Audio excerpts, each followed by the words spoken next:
Hey, it's Chad, the fitness scientist from the Xcceleration Station here in Seoul, South Korea.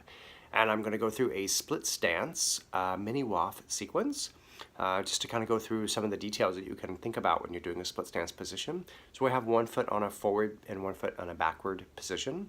The first one we're going to do is flat-footed on the back leg, and the second one we'll do with the ball of the foot, more the emphasis meaning heel up. Okay, so just a whole bunch of different things you can do in this position, but a really cool way to educate posterior anterior chain between the two legs, front or back, if you don't know what that means. Okay, here we go. We're gonna go through a split stance. Set up. So I've got my two mini Waffs. So whenever I go onto a split stance position, I like to step from the back to the front. So I put my weight on my right leg and then I step my left leg forward.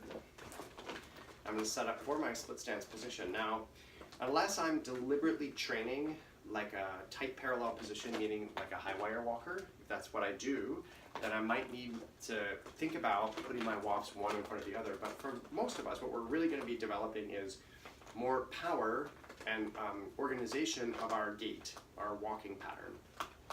So when I'm here, I want to make sure that my feet are more or less in line with my hip joint. So I'm here, both of my heels are dropped at the moment, so I'm flat-footed, essentially.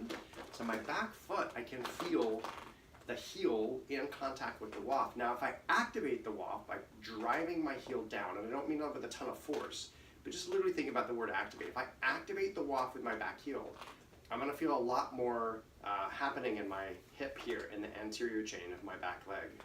If I activate the front foot into the Waff, I'm gonna activate my posterior chain of my front leg. So I'm gonna just be activating to the Waff. I'm not pulling front back like I would in a scissoring action.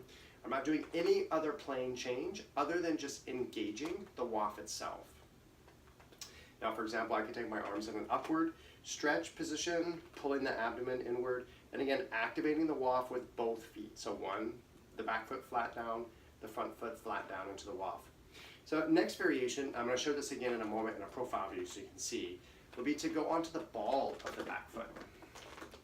So now I'm a little bit elevated, my back heel is up. Now the back Waff is not going to be level the way that the front Waff is, and that is going to provide its own kind of balance challenge by having the back heel, whoa, off.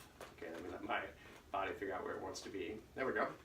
And same thing, so I can go for a vertical organization.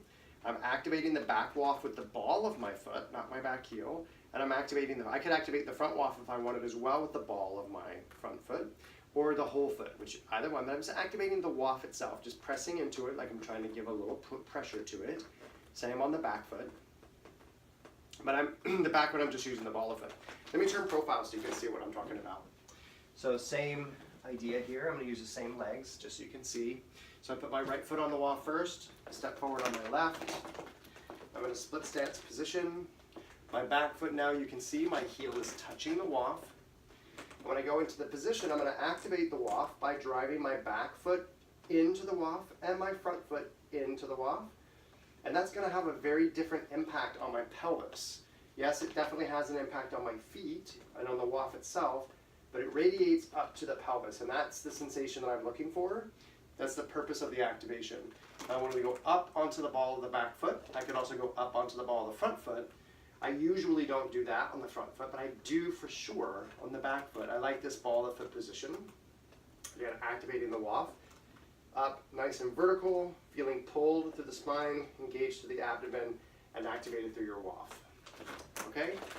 So split stance positions are going to give you a lot of training and feedback on your posterior anterior chain balance. Depending on which leg is forward and which leg is backward, you might realize that you have a lot easier time finding balance in a split stance on one side versus the other, and that's an important thing to pay attention to.